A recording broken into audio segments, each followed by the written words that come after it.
ദുരന്തത്തിൽ മരിച്ചത് 24 മലയാളികളാണെന്ന സ്ഥിരീകരണം നോർക്ക ഇപ്പോൾ നടത്തുന്നു. മൃതദേഹം നാട്ടിലെത്തിക്കുന്നതിന് പ്രഥമ പരിഗണന നൽകുമെന്ന് നോർക്ക സിഇഒ ഡോക്ടർ വാസുകി അറിയിച്ചു. കേന്ദ്ര സർക്കാർ പ്രത്യേക വിമാനം ഏർപ്പാടാക്കിയിട്ടുണ്ട്. തിരിച്ചറിയാൻ സാധിക്കാത്ത മൃതദേഹത്തിന്റെ DNA പരിശോധന നടത്തുമെന്നും ഡോക്ടർ വാസുകി പറഞ്ഞു. ഇതിനകത്ത് നമുക്ക് ഔദ്യോഗികമായിട്ട് 15 പേരുടെ മരണമാണ് കൺഫേം ആയിട്ടുള്ളത്. അനൗദ്യോഗികമായിട്ട് 24 മലയാളികളും കൂടി മരിച്ചതായിട്ട് വിവരങ്ങൾ വരുന്നുണ്ട്. അതിൻ്റെ ഒരു ഔദ്യോഗിക കൺഫർമേഷന് വേണ്ടി ഞങ്ങളെല്ലാവരും കാത്തിരിക്കുകയാണ്. ഇപ്പോഴത്തെ സംസ്ഥാന സർക്കാരുടെ ഏറ്റവും വലിയ ഒരു പ്രയോറിറ്റി എന്ന് പറയുന്നത് മരിച്ചവരുടെ മൃതദേഹത്തിന് തിരിച്ചു കൊണ്ടുവരാനാണ്. അപ്പോൾ അതിനു വേണ്ടിയുള്ള എല്ലാ ശ്രമങ്ങളും ചീഫ് സെക്രട്ടറി മുഖേനയും ബഹുമാനപ്പെട്ട മുഖ്യമന്ത്രി മുഖേനയും മിനിസ്ട്രി ഓഫ് എക്സ്റ്റേണൽ അഫയേഴ്സിനോട് നിരന്തരം ബന്ധത്തിലാണ്. തിരുവനന്തപുരത്തും ഷഫീദ് റാവുത്തർ നൽകുന്നതിന്റെ കൂടുതൽ വിശദാംശങ്ങൾ. ഷഫീദ്, നമുക്കറിയേണ്ടത് എത്ര മലയാളികൾ കൃത്യമായി മരിച്ചു എന്നുള്ളതാണ്. ഇപ്പോൾ നോർക്ക പറയുന്നു അനൗദ്യോഗികമായി 24 പേരുടെ മരണം റിപ്പോർട്ടുകളുണ്ട് എന്നാണ്. അതിൽ 15 പേരുടെ കൃത്യമായി മനസ്സിലാക്കിയിട്ടുണ്ടെന്ന് നോർക്ക സിഇഒ ആണ് ഇപ്പോൾ ഡോക്ടർ വാസുകി പറഞ്ഞത്. അപ്പോൾ അതിൽ കൃത്യമായ ഒരു വിവരം നമുക്ക് എപ്പോഴായിരിക്കും ലഭിക്കുക? നാട്ടിലുള്ള പല പ്രവാസികളുടെ ബന്ധുക്കളെല്ലാം തന്നെ, കുടുംബങ്ങളെല്ലാം തന്നെ അവരുടെ ആശങ്ക പങ്കുവെക്കുന്നുമുണ്ട്. അപ്പോൾ നിലവിൽ എങ്ങനെയാണ് സർക്കാർ ഈ വിഷയത്തിൽ ഇടപെടുന്നത്? ഒപ്പം തന്നെ ആരോഗ്യമന്ത്രി വീണ ജോർജ് കുവൈറ്റിലേക്ക് പോകുന്നു എന്ന വാർത്ത നേരത്തെ വന്നിരുന്നല്ലോ. വിശദാംശങ്ങൾ എന്താണ്? ഇതുമായി ബന്ധപ്പെട്ട് കുവൈറ്റ് മിനിസ്ട്രി കേന്ദ്ര വിദേശകാര്യ മന്ത്രാലയത്തിനും വിദേശകാര്യ മന്ത്രാലയം സംസ്ഥാന സർക്കാരിനെയും അറിയിച്ചാൽ മാത്രമേ ഇക്കാര്യത്തിൽ ഒരു അന്തിമ ഔദ്യോഗിക സ്ഥിരീകരണത്തിലേക്ക് നമുക്ക് കടക്കാൻ കഴിയൂ. പക്ഷേ നോർക്ക ഇപ്പോൾ ശേഖരിച്ചിരിക്കുന്ന വിവരപ്രകാരം വളരെ ദുഃഖകരമായ ഒരു കാര്യം, മലയാളികളായിട്ടുള്ള 24 പേർ മരിച്ചു എന്നുള്ളതാണ്. ഇപ്പോൾ സ്പെഷ്യൽ ക്യാബിനറ്റിന് ശേഷം സംസ്ഥാന സർക്കാർ പുറത്തിറക്കിയ വാർത്താക്കുറിപ്പിൽ 19 പേർ മരിച്ചുവെന്ന ഔദ്യോഗിക വിവരം ലഭിച്ചു എന്ന് പറഞ്ഞിരുന്നു. പക്ഷേ 24 എന്നുള്ള സംഖ്യ അതിന് അനൗദ്യോഗിക കണക്കാണെങ്കിലും ഏതാണ്ട് ആ സംഖ്യയിലേക്ക് എത്തിച്ചേരാൻ തന്നെയാണ് സാധ്യത. കാരണം അതുമായി ബന്ധപ്പെട്ട ചിലരുടെ മിസ്സിംഗ് കേസുകളടക്കം റിപ്പോർട്ട് ചെയ്തിരുന്നു. സ്വാഭാവികമായും നമ്മളെ സംബന്ധിച്ച്, കേരളത്തെ സംബന്ധിച്ച്, മലയാളികളെ സംബന്ധിച്ച് അതൊരു വലിയ ദുഃഖമുണ്ടാക്കുന്ന കാര്യമാണ്. ഏതായാലും ഒരു പ്രത്യേക മന്ത്രിസഭാ യോഗം ഇന്ന് രാവിലെ 10 മണിക്ക് സർക്കാർ വിളിച്ചിരുന്നു.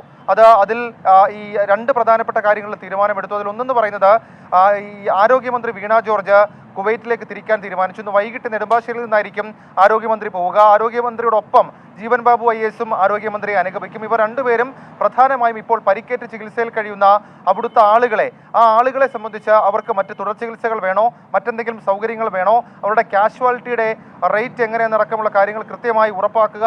മാത്രവുമല്ല അവർക്ക് വേണ്ട സൗകര്യങ്ങൾ ഉറപ്പാക്കുക എന്നുള്ളത്. രണ്ടാമത്തെ കാര്യം, മരിച്ചവരുടെ മൃതദേഹം എത്രയും പെട്ടെന്ന് നാട്ടിലേക്ക് എത്തിക്കുക. കാരണം മറ്റ് തിരക്കുകളിലേക്കും ഔദ്യോഗികമായ തടസ്സങ്ങളൊന്നുമില്ലാതെ എത്രയും വേഗം നാട്ടിലേക്ക് എത്തിക്കാനുള്ള ഒരു ശ്രമത്തിനും ഒരു തീരുമാനത്തിനും ഇന്ന് മന്ത്രിസഭാ യോഗം ഇന്ന് തീരുമാനിച്ചു. മാത്രമല്ല നോർക്ക, പ്രവാസികളുടെ സംഘടന, കേന്ദ്ര വിദേശകാര്യ മന്ത്രാലയം അടക്കമുള്ള സ്ഥലങ്ങളിലേക്ക് ഇന്ന് ക്യാബിനറ്റ് തന്നെ നേരിട്ട് വിളിക്കുന്ന ഒരു സാഹചര്യം ഉണ്ടായി. തുടർന്ന് അവിടെ നിന്നുള്ള വിവരശേഖരണം നടത്തി.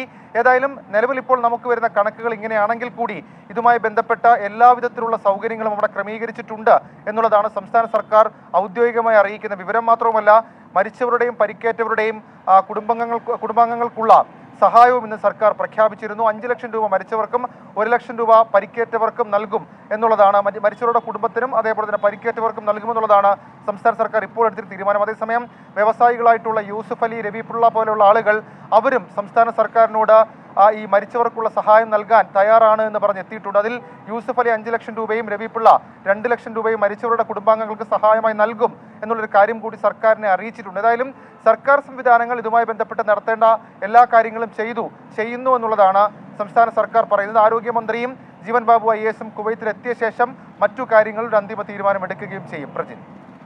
ശരി, ഷഫീദ് റാവുത്തറാണ് വിവരങ്ങൾ നൽകിയത്. ഇനി ഡൽഹിയിലേക്ക് പോകുന്നു നിതിൻ അബുജൻ അവിടെ നിന്ന് നൽകും ഏറ്റവും പുതിയ മറ്റു വിവരങ്ങൾ. നിതിൻ, ഇതിപ്പോൾ കേന്ദ്ര വിദേശകാര്യ സഹമന്ത്രി അവിടെ കുവൈറ്റിലെത്തിയിട്ടുണ്ട്. അവിടെ പരിക്കേറ്റവരെ മന്ത്രി സന്ദർശിക്കുകയും ചെയ്തിട്ടുണ്ട്. അപ്പോൾ ഇനി ഈ പരിക്കേറ്റവർക്കുള്ള ധനസഹായം, ഒപ്പം തന്നെ അവരെ നാട്ടിലേക്ക് എത്തിക്കുക, മൃതദേഹങ്ങൾ നാട്ടിലേക്ക് എത്തിക്കുക, അത്തരം നടപടികൾ ബാക്കിയുണ്ട്. അതിലിപ്പോൾ എങ്ങനെയാണ് വിദേശകാര്യ മന്ത്രാലയം ഇടപെടുന്നത്? പ്രജിൻ, വിദേശകാര്യ സഹമന്ത്രി കീർത്തി വർദ്ധൻ സിംഗ് ഇന്ന് ഉച്ചയോടുകൂടി തന്നെ കുവൈറ്റിലെത്തി. അവിടുത്തെ സാഹചര്യം ഇപ്പോൾ വിലയിരുത്തുകയാണ്. മൃതദേഹം നാട്ടിലെത്തിക്കാനുള്ള നടപടികൾ അത് വേഗത്തിൽ തന്നെ നടപ്പാക്കുമെന്നാണ് ഇപ്പോൾ അറിയിച്ചിരിക്കുന്നത്.